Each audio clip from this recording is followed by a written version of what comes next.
I want to thank Ganat for enabling this forum. It's really good to be able to meet each other and be together. My name is Sylvia Ruth Gray. I live in Salt Lake City, Utah. I've been teaching macrobiotic cooking since the end of 1986. I've been a macrobiotic counselor since the end of 1989. These activities are with the approval of my teachers, Herman and Cornelia Ihara, students of George and Lima Osawa. My first introduction to macrobiotics came in 1986. I was 22 years old, pregnant with my first baby. My best friends were practicing macrobiotics as a spiritual discipline, using diet as the tool. They were very definitely walking their talk. I borrowed 2 books from them written by George Osawa, one of which was the URL Sanpaku, the other was Zen Macrobiotics. I was inspired enough to go and get a pressure cooker and buy the 25-pound bag of brown rice and another one of beans. And I stayed with the experiment as long as I had friends nearby that were doing it. But when they moved to the East Coast to become part of a macrobiotic community, I lost the thread. I drifted into a very bad diet and the rat race of earning a living. By the mid-70s, I was pretty well lost. And my mentor, who was visiting Salt Lake City, which he did maybe once every 2 years, he told me I was supposed to study natural medicine. That seemed absolutely ludicrous to me because I had completely forgotten about my effort to get through pre-med in the early 60s. And I had no acquaintance with the part of myself, which is a healer. So I told him, this is going to cost money and time, and I don't have either. But he proposed to help me on the cost. And then I said, well, is it going to improve our economic situation? But he refused to put the advice on par with money. He just said, you will be able to help yourself and others. Right now, nutrition and health, natural healing courses are a dime a dozen, but in the 70s, you couldn't find one. The Portland College of Naturopathic Medicine was accredited, but it was in Oregon, and I was in Salt Lake City, where my extended family and my mother's help on childcare were part of my support system, and I also had to keep earning a living, so I couldn't move. I hit on the Dominion Herbal College. They required the students to be on campus for 2 weeks of practical workshop before graduation, but the rest of the course was conducted by correspondence. The same year, I started an apprenticeship with the Utah chapter of the American Massage and Therapy Association. I completed both courses in 1978. I took the qualifying tests on the massage therapy in San Antonio, Texas, and I was up in British Columbia for 2 weeks, and that was paid for by my paid vacation time from the state of Utah, which was my main employer.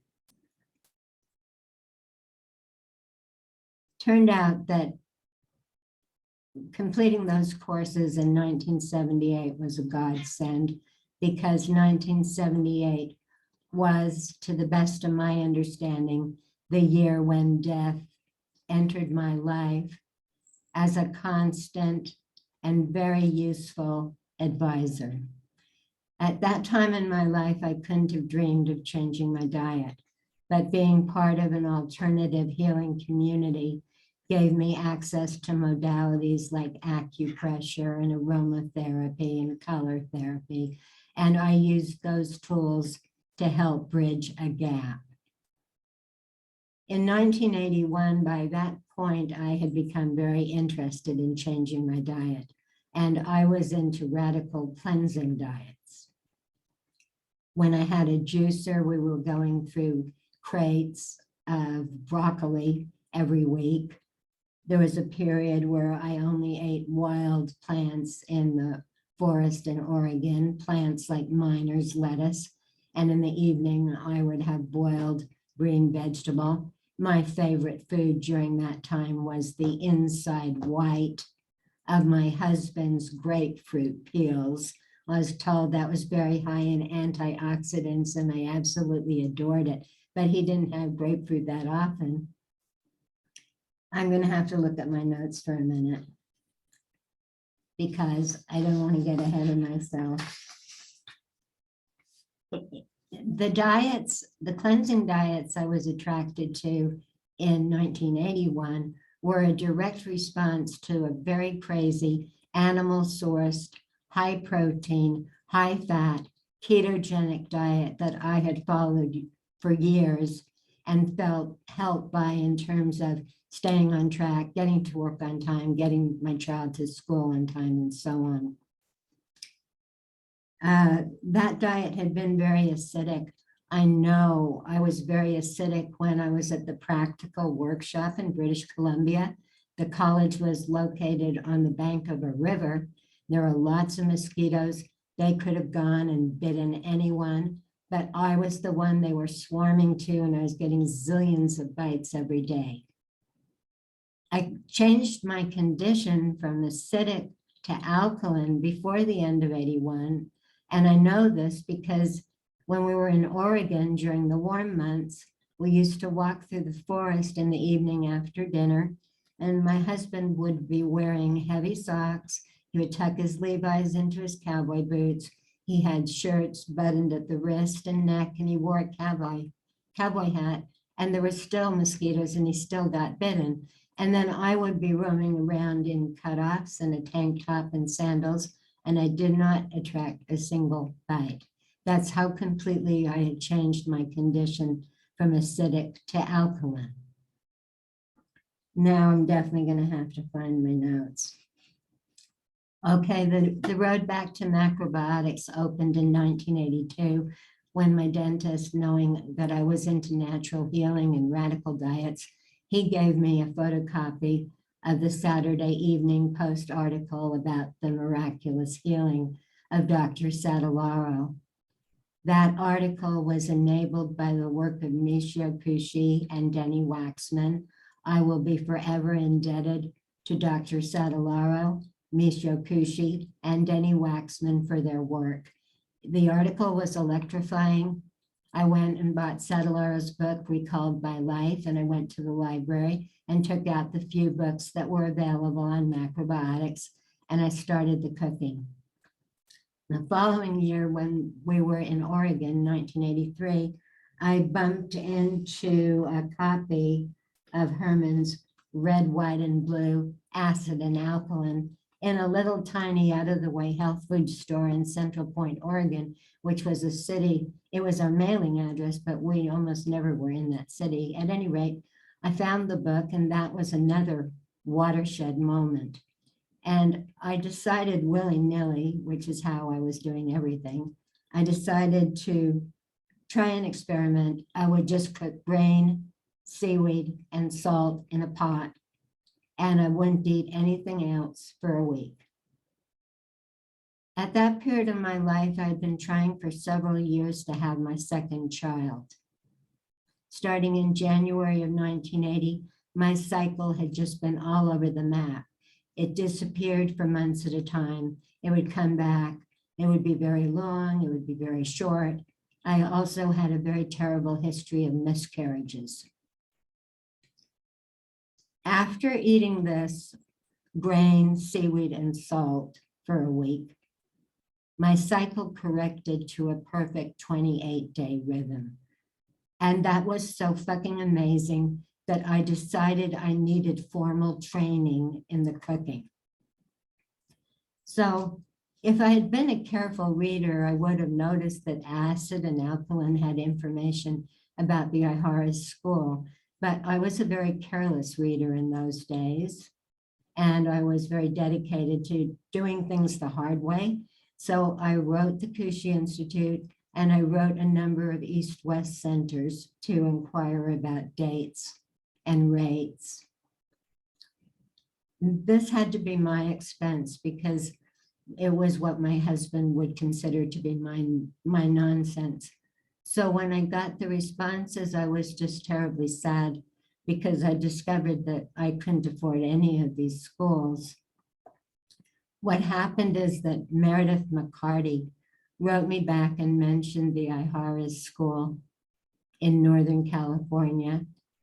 By March of 1984, I was at Vega listening to Herman lecture and learning the cooking from Cornelia Ihara, starting with the morning tea, a daily food with the same ingredients as umisho kuzu, but in different proportions to each other. Sorry, guys.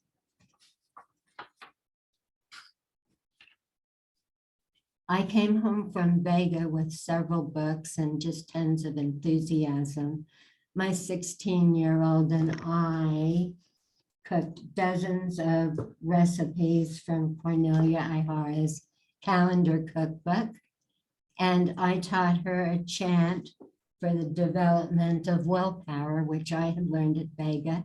And we used to go dancing about the house, singing this chant, very merry, and I'll show you how it goes. No makusna manda bazaradan senda makarashada sawataya untaratakan man. Gannett has the words to that on one of the photos I sent her, but I didn't have her bring them up. Anyway, about a month and a half after I got home, we found out I was pregnant. And it turned out that I had been pregnant when I went to Vega. At that time, the stove in Salt Lake City was an electric stove, and I believe that embryo lived because of the fire and salt energy of Cornelia's cooking. In November of 1984, I gave birth to my second child, a perfect little 7-pound baby. I should tell you that during the pregnancy, I was still cooking separate food for my husband. I didn't have any idea how I was going to be able to keep doing this after the baby was born. About a month before the due date, Philip developed a very horrific back pain. Neither of us had a doctor, and I couldn't take him to my midwife. So we just randomly picked our naturopath and went to his office, and he drew some blood for labs. But then he said it was kidney stone and sent us over to the hospital. A few weeks later, we were sitting in that doctor's office, and so he could go over the notes from the lab report. He said to my husband, well, this is it. Your cholesterol's too high. Your triglycerides are too high. I want you to stop all animal food and go on a grain-based diet. And at the moment the doctor said this, the baby actually jumped for joy inside me, and I nearly burst out crying. That doctor didn't know me from Adam, knew absolutely nothing about my diet, and in less than a minute, he had arranged for all of us to be on the same food. My husband had very, very excellent willpower. He went cold turkey. He did it so perfectly for 2 weeks that he was a very changed person in time for the birth. At that point, he had 3 children by a former marriage, pretty close to me in age, but he had never been there when they were born. He was very transformed by the birth experience and held his daughter for the first 2 years of her life while I slept.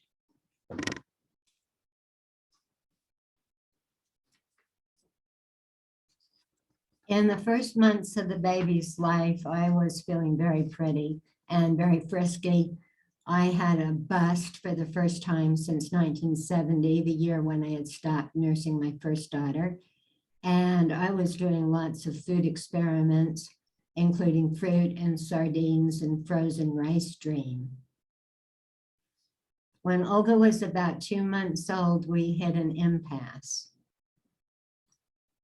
there was a day when the baby refused to nurse. And this was a baby that wouldn't take any fluid, including breast milk from a bottle, though we had tried really hard when she was first born because I wanted her dad to be able to feed her some of the time. She absolutely refused to nurse. She didn't have any sickness, no fever. She was in a very cheerful mood. She would handle her toys. She would look out the window, and Ganat has a picture of the baby looking out the window. She has big saucer eyes. Yeah, the baby would do that, but if I brought her to my breast to nurse her, she would just go absolutely ballistic and she was just so enraged. Oh, there it is. That's Olga at the time this event. She just would be enraged. She went nurse and she kept it up for a day. This was very terrifying. And at the beginning, I pretended I didn't know what it was about. And then I had to admit that I totally got it. And then over and over and over, hundreds of times in my head for the rest of the day, I told the baby that I would absolutely stop my bullshit, that I would only eat what was good for her and good for me. The next morning, she resumed nursing. When the baby was 6 months old, I introduced solid food. At the time, I had 2 books on natural childcare. One was by Michaud and Evelyn Kushi, and the other was Cornelia Ihara's very unassuming macrobiotic childcare. I was very attracted to the Kushi's book. It had photographs and an index, and it felt very comprehensive. That book said not to give salt in any form, including miso, to babies below the age of 3. So I cooked separate food, separate grain, and separate vegetable for Olga. And the pattern was that I would nurse her. And then as I was drinking my morning tea by bringing it to my mouth with a teaspoon, and that was the tea with the shoyu and the umeboshi and the kuzu. At that same time, I would feed Olga her grain. And the baby would take the food, and then she would just chew and chew and chew and chew and chew and chew and chew and chew and chew. But she wouldn't swallow. And the same time, she kept grabbing for the spoon. And I knew she wasn't thirsty. She had just nursed. But on a lark, I let her have a taste of the morning tea. And to my surprise, she mixed it with the grain in her mouth and then she swallowed. And I found out that if I put the tea and then rice on the spoon, she would take the bite very easily and only chew it long enough to mix her saliva with it, and then she would swallow, and we could get through breakfast that way. I kept that up for a couple of weeks, and then I realized that actually no primitive or traditional group cooks separate food for the baby. They'll mash it or they'll pre-chew it, but the baby is eating the same food as the rest of the tribe. And I realized my child had the instinct not to swallow the grain cooked without salt. And so I stopped doing separate food for her. She was eating our grain and our vegetables. The grain was cooked with a 1/4 teaspoon salt per dry cup, which is what I learned at Vega in 1984 in March. I'm going to take a minute again. I'm going to give you another example of Olga's willpower. When she was still crawling, she got a diaper rash, and that was my fault because I'd gone too long between a diaper change. And so we figured we should get her a little potty and let her be in the house without a diaper. And at that time we were in Oregon. We went to town at the most once a week. That was always a very long day with the bank and the library and laundromat and groceries and so on. And when we went to town, I had to put a diaper on Olga. I brought her food with us like usual, my food. And we found out that the baby wouldn't eat. And she also wouldn't nurse for the rest of the day, not until we got home where she could see her potty. And the next time we went to town, we were very careful to bring her potty in the van where she could see it so that she would be willing to eat and nurse. That's an example of the baby's willpower and stubbornness.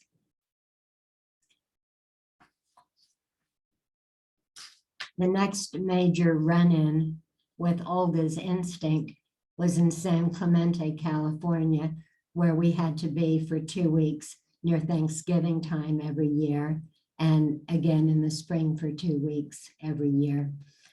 We went there from the house in Oregon. We brought gallons of our water from our well. We brought our dried grains and beans and sea vegetables. And we were buying organic vegetables from the local supermarket. And I was spending a lot of careful cooking time.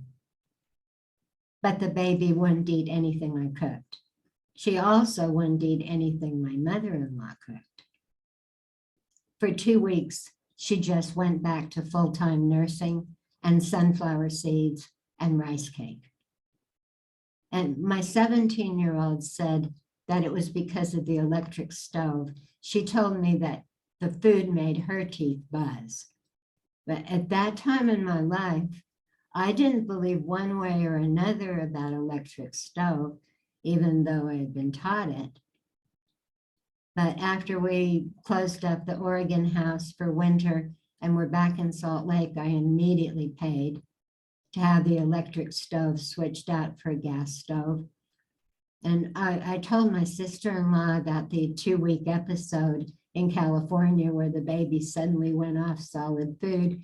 And she gave us a propane camp stove, which we used when we went back to San Clemente in the spring. I cooked on the patio and the baby had no problem eating my food. And the baby had no interest in my mother-in-law's food.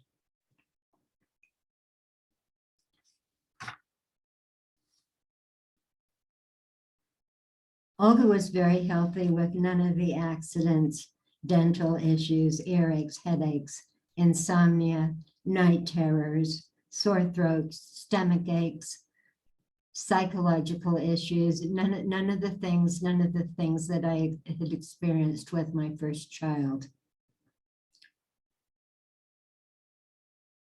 When we were in Salt Lake, she frequently was over at my mother and grandmother's in the afternoon, so Philip and I could have our playtime. One day when we brought her home, it was like the baby had been zapped with a ray gun. She just lay on the floor of the living room and she was so listless. She wouldn't touch her toys or pet her dogs, which were nearby. She just lay there. And I knew she was very yin because she would eat the brown rice, but she wouldn't touch the vegetables, which she just normally adored. And so I was really upset with my mother. We had had run-ins before with her on things that were normally considered healthy, like apple, but the baby's behaviors had been insane when she came home. And so we thought that my mother had given her something strange again. And we decided that we couldn't take her over there anymore. My mom called a few days later and told us that she had figured it out. When I brought Olga, I had brought her food, but I had forgotten her teeth. And the baby was thirsty, and my mother did not want to give her chlorinated tap water. So she had boiled the baby's water and cooled it before giving it to her. She did that with an electric stove. And all of us were just totally, totally amazed that something as little as a little bit of water cooked on an electric stove was so disruptive to the baby's energy that for like half a day she acted like she had been zapped with a ray gun.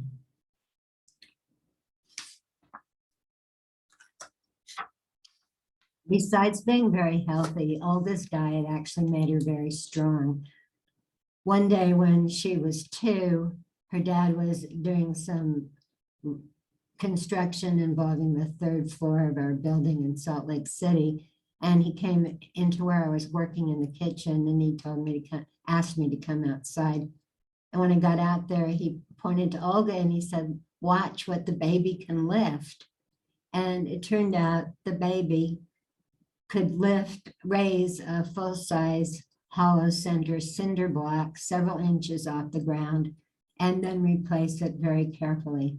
That probably weighed at least 24 pounds, and I think that was more than she weighed at that age.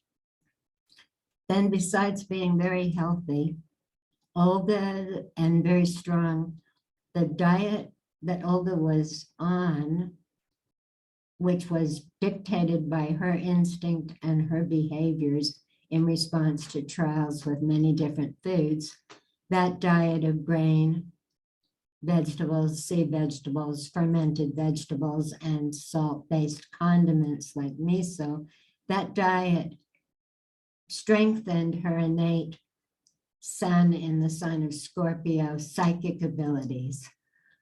One day when she was about a year and a half, I was cooking in the kitchen and I was rushing because we had guests coming to dinner.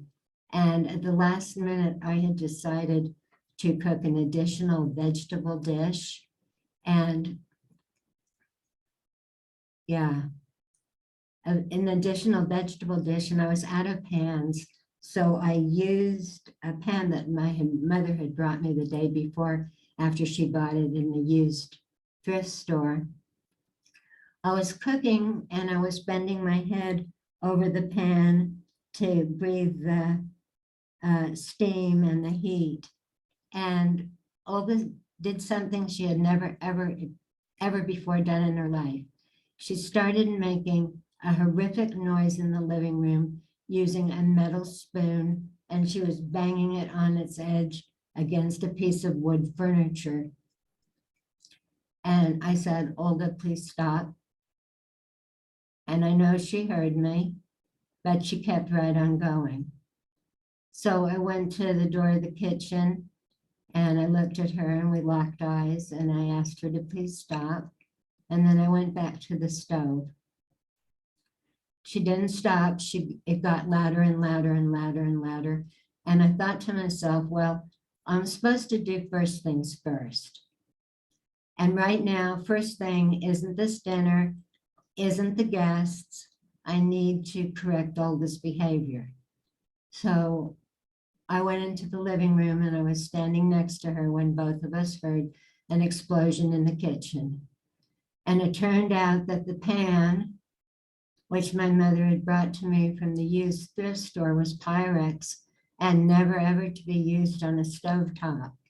And it turned out that if I had remained with my face over the steam, breathing in the vapor and the warmth, I would have ended up with shards of Pyrex in my eyes, in my cheeks, in my throat, in my neck. I never would have had another minute of my life without pain. Years later, Olga told me that when she did this, she knew she was supposed to make a very, very big noise, and she used the spoon, and she was supposed to keep using the spoon until I left the kitchen. At the time, I knew that this was a miracle, and I asked my husband to take a photo of me with some of the shards of Pyrex on the stove. It was all over the kitchen. It was quite a cleaning job because of the pets, because of their paws. And I think dinner was late that night for our guests, but I was just in a state of praise.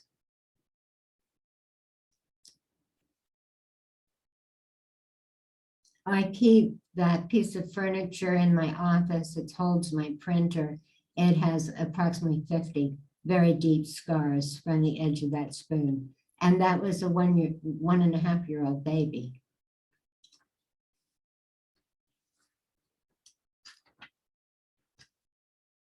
By this point in my life, Olga's actually helped me save my life 3 times.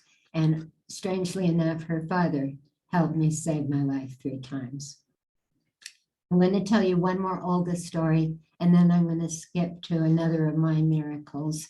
When Olga was 6, I noticed that she had a tooth that was coming in sideways, pointing towards her cheek and the rest of the outside world.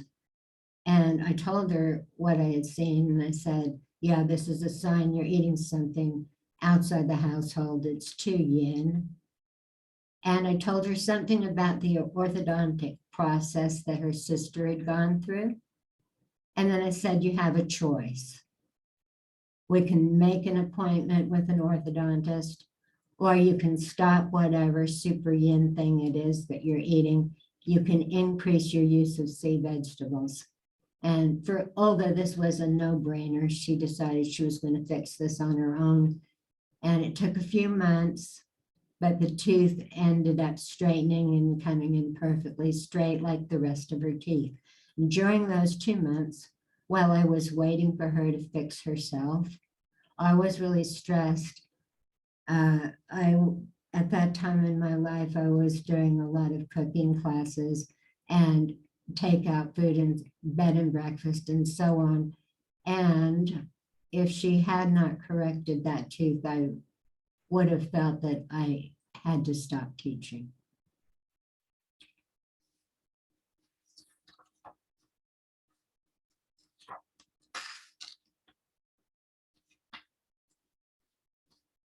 One of the best gifts that I got from macrobiotics, oh my, I'm quite out of the, okay, okay, I'll do this very fast, I'll read it. One of the best gifts which I got from macrobiotics was the gift of an agreeable and cooperative partner from the end of 1984 to the beginning of 1988. That was the year when Philip began taking separate meals like a box of donuts for breakfast. He told me that he was trying to adjust to bad food. He also became very mean-tempered and secretive. In the fall of 1988, I was shocked beyond reason when a mutual friend walked into the Oregon living room and served me with divorce papers.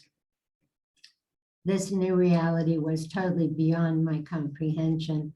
I had first met Philip when my oldest child was 1 year old, and in telling me about his life, he told me that he would never think of divorcing until his youngest son was out of high school. So I had known him 11 years before we married. I certainly thought I knew his character. At the same time, the divorce papers solved the mystery of his inexplicable anger and aggressive behaviors. It seems he was trying to get me to ask for the divorce, but that was something I never could have done. He was her favorite parent. He had the fewest household jobs, so she was his little sidekick when I was cooking and cleaning or gardening or sewing. I would have let that man do anything before I would have asked for a divorce. This was a very dark time for us. My heart was broken for Olga, but I couldn't show it. I had to be very calm and orderly for her. This would have been impossible on any other diet. Olga was also protected, able to survive the excruciating separation from her father at a level which I'm sure would not have been possible with McDonald's and Cocoa Puffs. She was able to play happily with the neighbor kids next door. She adjusted easily to preschool when she turned 4. From the beginning, I helped her call her dad weekly and to write him and send him photos and artwork. I was very careful to not badmouth him to the baby, to Olga,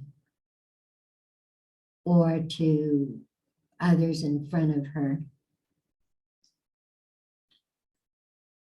In 1985, we'd connected with people in our area that practiced macrobiotics, and in 1986, we had helped start a potluck group, which was twice monthly or once monthly until March of 2020.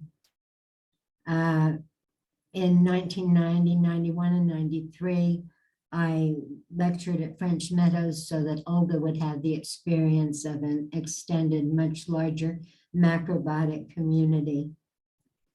She also had her dogs and her cats and even her pet rats.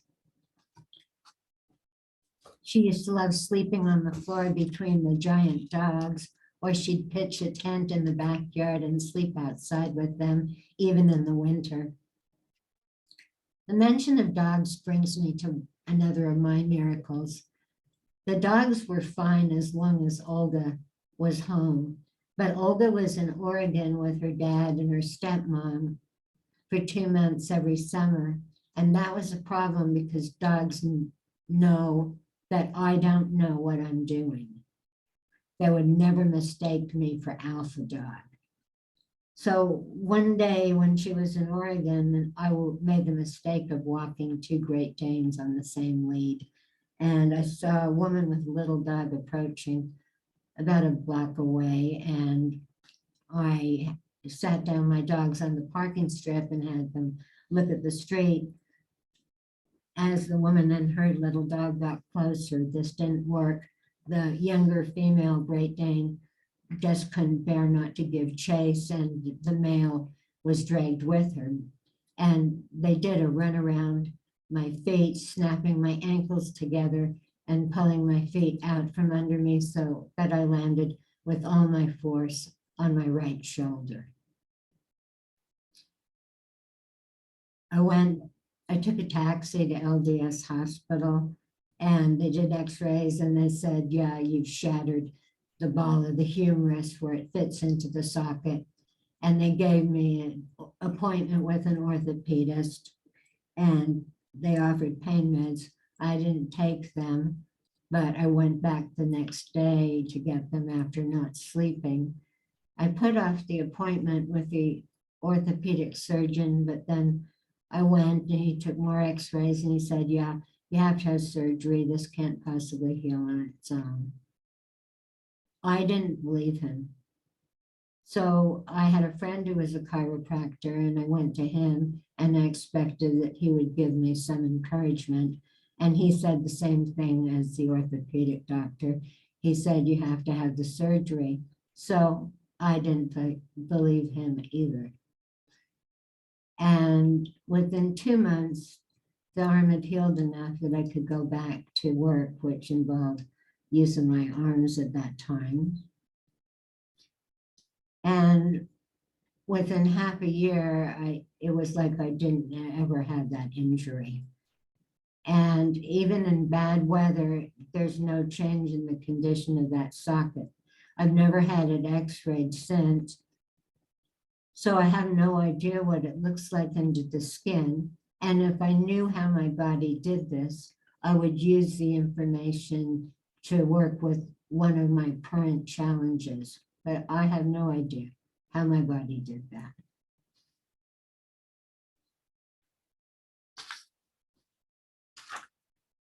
Okay, I'm going to tell you about some of my mom's miracles. She was always very healthy. She walked several miles on the average day. She was super active in her church. She was the ward chorister, and she was a receptionist at the LDS temple in Salt Lake.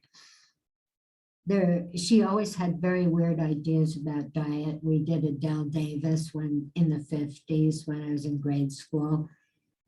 She attached symbolisms to food. For instance, a white onion was better than a yellow onion because of the white symbolizing purity. There was a period of her life where she actually lived on vanilla ice cream and saltines because of this white color thing.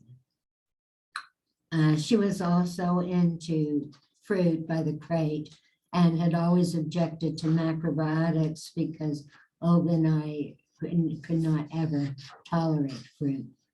But that wasn't because of the diet, it's just the diet told us what was happening. Anyway, my mother stopped being active one day in 2005 when she was 85 years old. She stopped being active even though I was begging her to come to the house and see the flowers in the yard. But she wanted to go through some boxes of written material. And in the context of this inactivity, she developed blood clots in one of her legs and one of her lungs. Now I have to drink something. I'm getting very dry.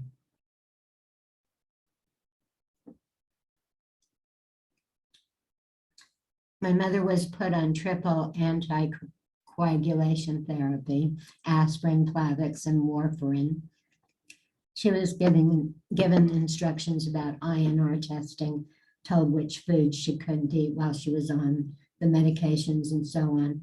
At first, she had no difficulty walking to LDS hospital and finding her way to the correct lab for the blood work. But then probably by the second week, she started to get confused and was getting lost. She complained many times that she was losing her mind, but she knew she was losing her mind. This went on for months until my youngest brother, who was one of two boys that had access to the medical records, he noticed that an echocardiogram had been done before the therapy was started, but nobody had read it. And the echocardiogram showed that there was a hole between the right and left atrium of the heart. And when people have this, normally it closes at birth. Everybody has it, but it closes. But if it doesn't close, some of the blood that doesn't have oxygen goes from the right to the left atrium into the brain without having oxygen put in it. And then in my mom's case, that blood was containing bits of busted up blood clots. So her brain was being bombarded by particles that would never have reached it if this hole had not been there in her heart. As soon as they discovered it, it was surgically closed. But by that time, she had basically no short-term memory.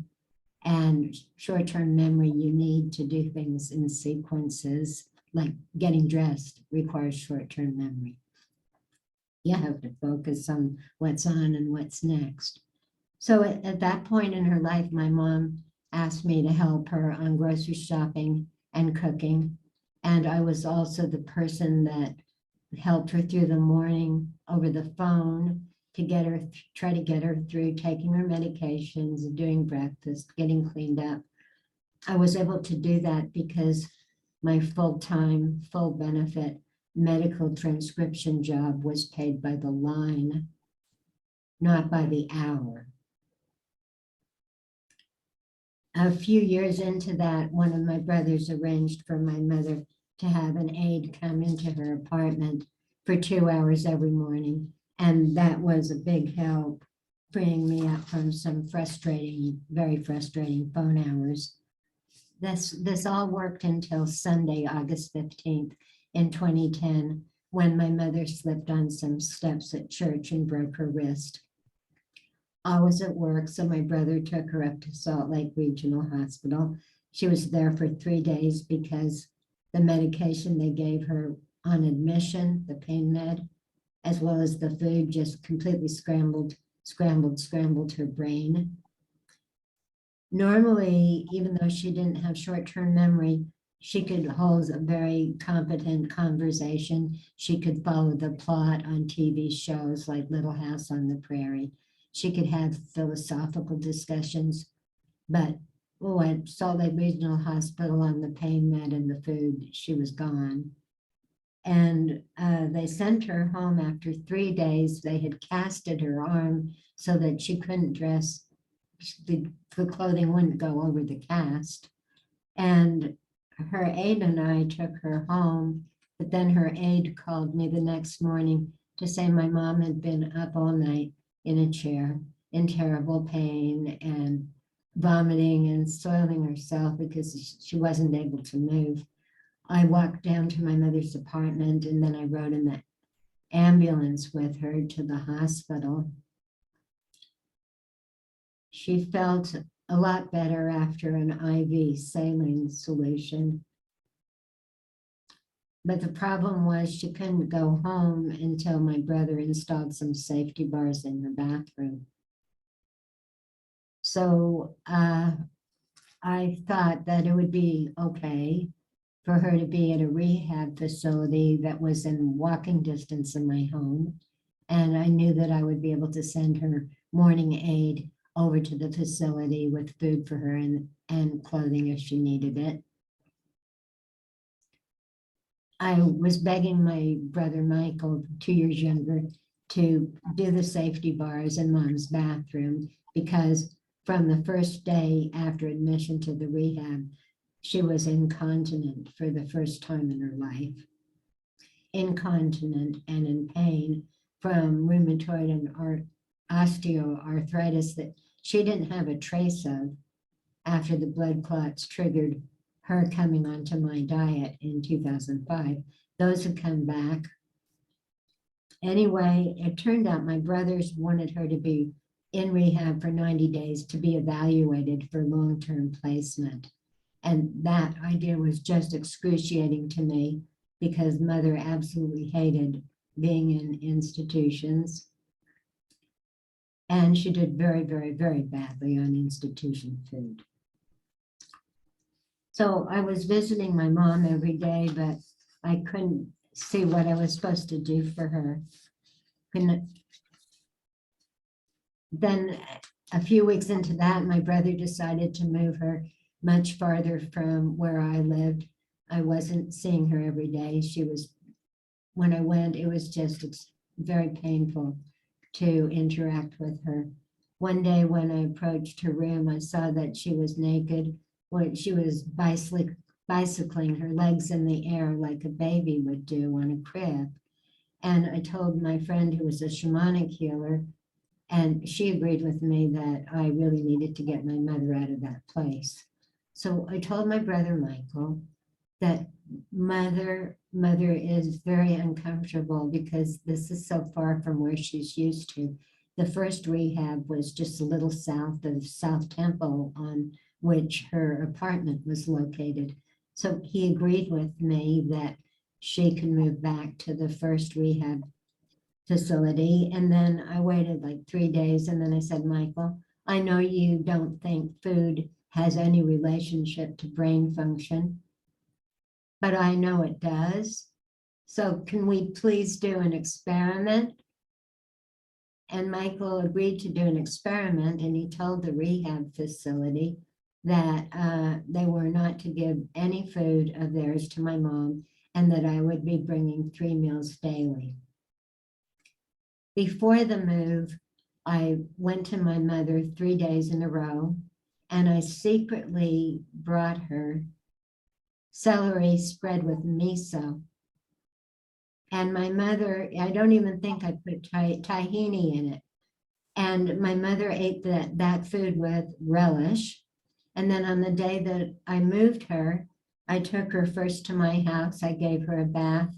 She had lunch and dinner, and then we went over to the rehab facility and we put her things in her room, and we were sitting in the TV lounge when my mother, out of the blue, said, I need to go to the bathroom. And that was October 8th, and she had been incontinent since the first day in the rehab, August 19th.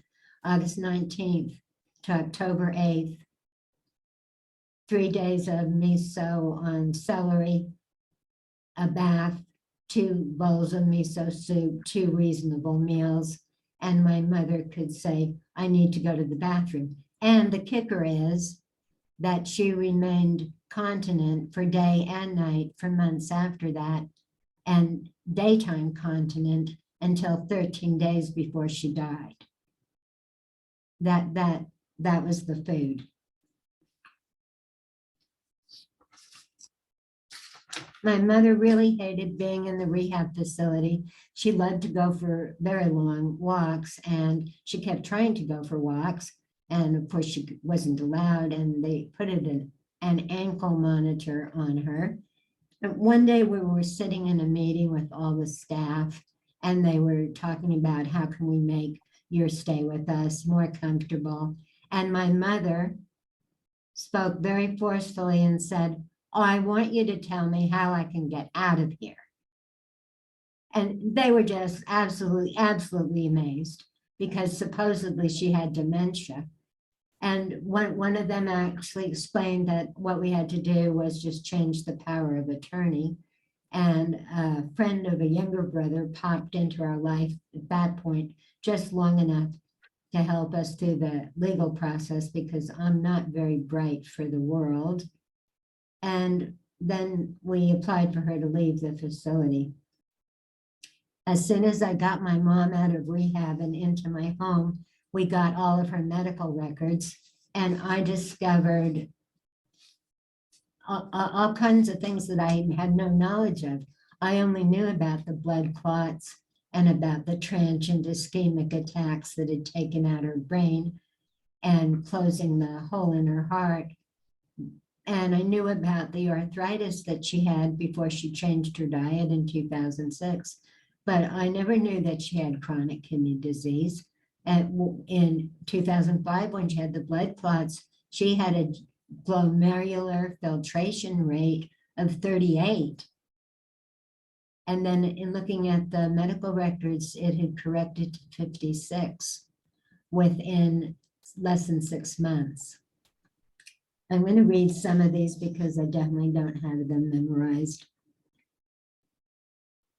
And Sylvia, I want to just say that you've got just a few minutes, so I don't know if you want to take questions or finish up. Well, I'm going to try to finish up.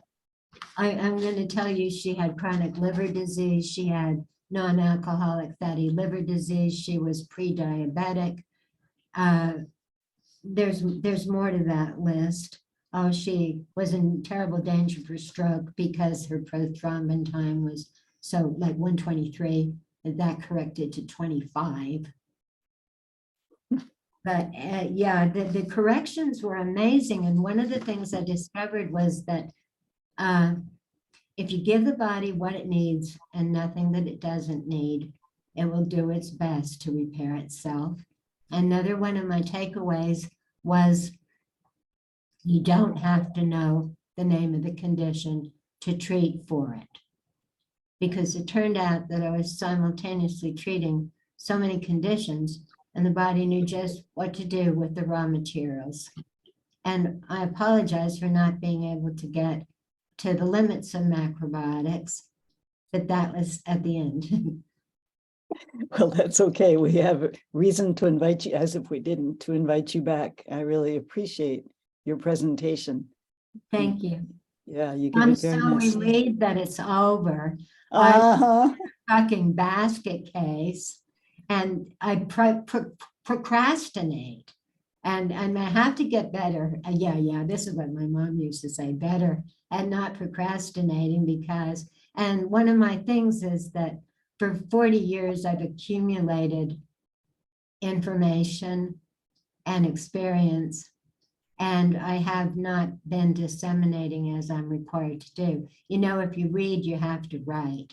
And I've known this, but I was born with a writer's block, and it's been in place since early childhood when I used to start the same composition over and over and over because the penmanship wasn't exactly perfect, or I misspelled a word, or I had to wait because I didn't know how to do the word, and I could wait for hours until, and so But on. you have a book out. You Yeah, have. I Huh. did. There are periods where I've definitely gotten past the writer's block, but not expressing is part of my karma because for many lifetimes I was killed for what I was or what I expressed.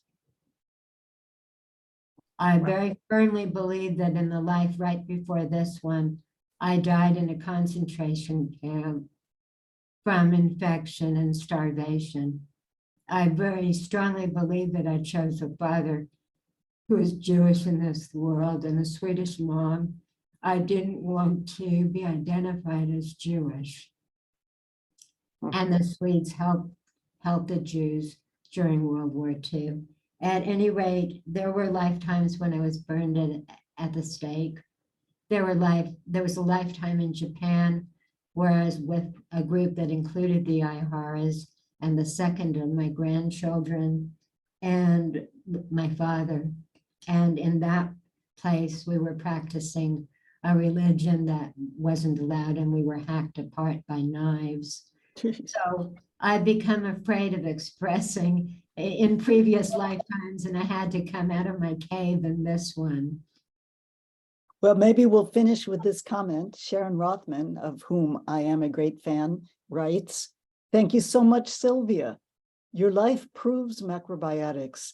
Please do write your story for the wider world." Oh, you're so sweet. Thank you so much. I want to tell the people that if anybody emails me, wants to see some representative photos, my mom, my oldest, my youngest, that they just write to me and I'll send them some photos and I'll send them the words to the chant.